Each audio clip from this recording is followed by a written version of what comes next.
अद्भुत ठाकुर जी हैं पंढरपुर में, ऐसे खड़े हैं, कमर पर हाथ रख के, श्री विट्ठल भगवान। तो नामदेव जी रोज अपनी मां के साथ जाते थे दर्शन करने। बहुत ध्यान से सुनना। नामदेव जी रोज ठाकुर जी से कहते, ठाकुर जी हम भोग बना के मंदिर लाते हैं, आपको पवाते हैं, कभी ऐसा अनुग्रह करो ना कि आप घर आके ही पाओ हमारे।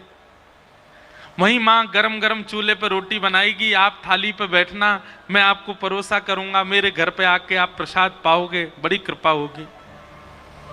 रोज नामदेव जी कहते, हमारे घर कब आओगे, हमारे घर कब आओगे। एक दिन ठाकुर जी सामने खड़े खड़े नामदेव जी से बोले, नामदेव तू भी ऐसी बात करता है, मैं तेरे घर आ जाऊंगा, 24 घंटा विट्ठल भगवान 2-3 घंटे से ज्यादा रात्रि में बंद नहीं होता मंदिर। 10-11 बजे शयन होते हैं ठाकुर जी के, 3 बजे फिर खुल जाते हैं मंदिर। बोले पूरे दिन में खड़ा रहता हूं भक्तों को दर्शन देने के लिए, और एकमात्र ऐसा मंदिर है भारत का जहां पर हर व्यक्ति भीतर जाए और जाके ठाकुर जी को ऐसे गले से लगा सकता है। इतने भक्त आते हैं दर्शन करने के लिए, सबको दर्शन देता हूं मैं। तेरे घर कैसे आऊं भोजन करने, बता। रात में 2-3 घंटे बचते हैं, उसमें मैं शयन नहीं करूं मैं, और मैं तेरे घर आऊंगा दर्शन प्रसाद पाने, यहां मंदिर में कौन रहेगा। नामदेव जी बोले, बस इच्छा थी कि आप कभी हमारे घर आओ दर्शन देने, प्रसाद पाने। तो नामदेव जी से भगवान बोले, अच्छा नामा सुन, एक काम कर। बोले क्या। एक दिन तू मेरी जगह खड़ा हो जा विट्ठल बन के, मैं तेरे घर प्रसाद पाऊंगा। नामदेव जी बोले, ये कैसे संभव। बोले सब संभव है, मैं श्रृंगार करूंगा तेरा, कोई पहचान ही नहीं पाएगा कि नामदेव खड़ा है, सबको लगेगा कि ये तो पंडरीनाथ है। बस 2-3 बातों का ध्यान रखियो। नामदेव जी बोले क्या। बोले पहले मेरी जगह आ। रात्रि में शयन जैसे ठाकुर जी का हुआ, नामदेव जी को ठाकुर जी ने छुपा लिया गर्भगृह में, सब चले गए। ठाकुर जी अपने स्थान से उतर गए, नामदेव जी को खड़ा किया। बोले खड़े हो जाओ, कमर पर हाथ रख लो। ठीक है। बोले अब ध्यान रखना, पहली बात तो आंख बंद रखना, खोलना नहीं, मैं ऐसे ही खड़ा रहता हूं। ठीक है। दूसरी बात, सुबह 3 बजे पुजारी जी आएंगे और तुमको नींद आ रही होगी बहुत जोर से, वो घंटे घड़ियाल बजाएंगे जोर जोर से, तो घंटे घड़ियाल सुनकर के तुम्हारी नींद खुलेगी, आंख मत खोल लेना, बंदी रखना। और फिर उसके बाद वहां मंगला आरती को वहां बोलते हैं काकड़ा आरती। कौन सी आरती। मंगला आरती को बोलते काकड़ा आरती। तो मंगला आरती जब होगी, आरती के बाद तुम्हारे ऊपर ठंडा ठंडा दूध डाला जाएगा, तुम्हारे ऊपर दही डाली जाएगी, शहद डाला जाएगा, जल डाला जाएगा। उससे ठिठर मत जाना, खड़े रहना स्थिर होके। नामदेव जी बोले अच्छा। फिर बोले काकड़ा आरती के बाद माखन मिश्री मिश्रित करके तुम्हारे मुख से लगाई जाएगी, उसको खा मत जाना, भूख तो बहुत लगेगी तुमको, मुंह में पानी भी आएगा, उसको लगे रहने देना, चाट मत लेना उसको। कहीं तुमने चाट लिया तो सब समझ जाएंगे नामदेव, खूब पिटाई होगी तुम्हारी। जी भगवान।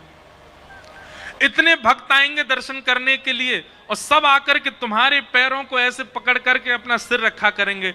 कोई रोएगा, कोई चिल्लाएगा, कोई अपना दुख बताएगा, कोई अपना दर्द बताएगा।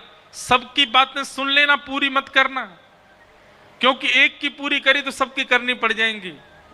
वो सब विधान कर्म का है, सब अपने कर्म से सब भोग लेंगे, पालेंगे, वो सब मैं कर लूंगा व्यवस्थित, तुम मत कर देना। नामदेव जी तो उतरने लगे, जय जय मत आओ भोजन करने, आप खड़े ही हो जाओ। ठाकुर जी बोले नहीं, अब तो मैं जाऊंगा, अब तू खड़ा रहे यहीं पे। और नामदेव जी को खड़ा करके भगवान ने उनके अंग का स्पर्श किया, बिल्कुल ऐसे खड़े हो गए जैसे विट्ठल भगवान। ठाकुर जी बोले अब खड़ा रहे, मैं जा रहा हूं तेरे घर। और श्री पंडरीनाथ भगवान पीतांबरी पहने, कस्तूरी की अद्भुत सुगंधी आ रही है, कटाक्ष नेत्र मकराकृत कुंडल पहने हैं, और छम छम चलते हुए नामदेव के घर पहुंच गए। नामदेव की मैया से बोले मैया भोजन पवाओ। पहले तो बहुत रोई, स्वागत किया, लिपट गई ठाकुर जी से। मैया बोली नामा गया था आपको लेने, वो कहां है। ठाकुर जी बोले वो व्यस्त है, हमारी जगह खड़ा है मंदिर में, मैया जल्दी भोजन पवाओ। और नामदेव जी की माता जी खूब प्रेम से रोटी बना बना के पवा रही हैं। वहां नामदेव जी खड़े चुपचाप और मन में सोच रहे हैं, निमंत्रण मैंने दिया था, सुख मां को मिल रहा है पूरा। इतने में ही पुजारी आ गए, घंटे घड़ियाल बजने लगे, जोर जोर की घंटों की आवाज सुन के नामदेव जी घबरा गए, पर तुरंत स्थिर हो गए, हिलना नहीं है। ठाकुर जी कह के गए, कपाट खुले, बोल पंडलीक वरदे श्री हरि विठ्ठल ज्ञान देव तुकाराम श्री पंडरीनाथ भगवान की। सब जय जयकार करने लगे। नामदेव जी स्थिर खड़े, अभिषेक हुआ, मुख पे मक्खन लगा दिया, सब काम जो जो ठाकुर जी बता गए सब हुआ। जैसी काकड़ा आरती होने लगी तो पंडरीनाथ भगवान नामदेव जी के घर बैठे थे। घर बैठे बैठे ठाकुर जी के मन में आया, मैया चलो नामा से मिलके आते हैं।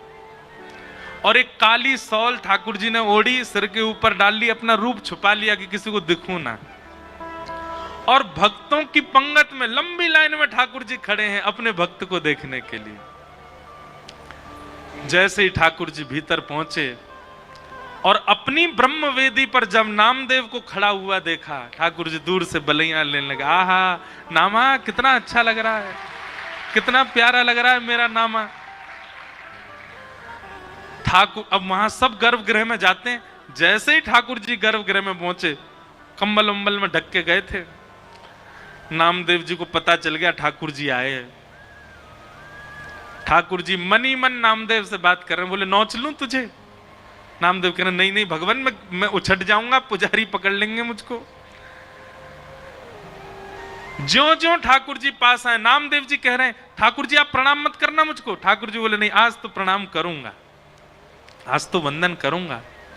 और ठाकुर जी जाकर के नामदेव के चरणों से लिपट जाते हैं। नामदेव जी के नेत्रों से अश्रुपात होने लगे। बोले नाथ, हम एक कृपा की आकांक्षा करते हैं, आप इतना भंडार क्यों लुटा देते हैं? ठाकुर जी बार बार रोम रोम की बलैया नामदेव की लेते हैं।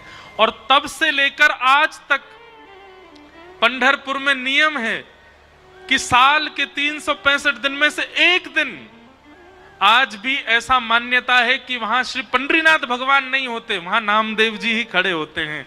और सुनो बात तो सुनो पूरी, एक दिन वहां नामदेव जी खड़े होते हैं और सब पुजारी और मंदिर प्रशासन के लोग सब दर्शनार्थियों को प्रणाम करते हैं, क्योंकि दर्शनार्थियों के अंदर ही, दर्शनार्थियों के रूप में ही रूप बदल करके पंडरीनाथ दर्शन करने आते हैं नामदेव जी का। कौन कहता है कि ठाकुर जी कृपालु नहीं है? कौन कहता है ठाकुर जी अनुग्रह नहीं करते? आज भी करते हैं। ऐसे भक्त ठाकुर जी को अति प्रिय हैं, इनको कहते हैं निर्गुण भक्त। आप कहेंगे नामदेव जी ने ऐसी क्या निर्गुणता थी? सुनिए, आज भी आप जाएंगे पंढरपुर में तो पंढरपुर का जो मुख्य द्वार है पंडरीनाथ भगवान का, वहां आप जाकर के देखेंगे तो श्री नामदेव जी महाराज की समाधि पता है कहां है? मंदिर की जो सीढ़ियां हैं चढ़ने वाली, उन सीढ़ियों में नामदेव जी की और पूरे परिवार की समाधि है। नामदेव जी का भाव है, आज से लेकर के जब तक पंडरीनाथ भगवान विराजे रहेंगे, हमारी इच्छा है जितने दर्शनार्थी आए हमारे ऊपर होकर के पंडरीनाथ का दर्शन करने जाएं, सबकी चरण रज हमको प्राप्त हो। फिर बाद में कुछ राजाओं ने और मंदिर प्रशासन ने उस स्थान को बंद कर दिया, बोले हमको पीड़ा होती है जब नामदेव जी के ऊपर पैर रख करके हम लोग दर्शन करने जाते हैं। पर नामदेव जी आज भी वहां पौड़ी में सीढ़ियों के भीतर नामदेव जी की समाधि है।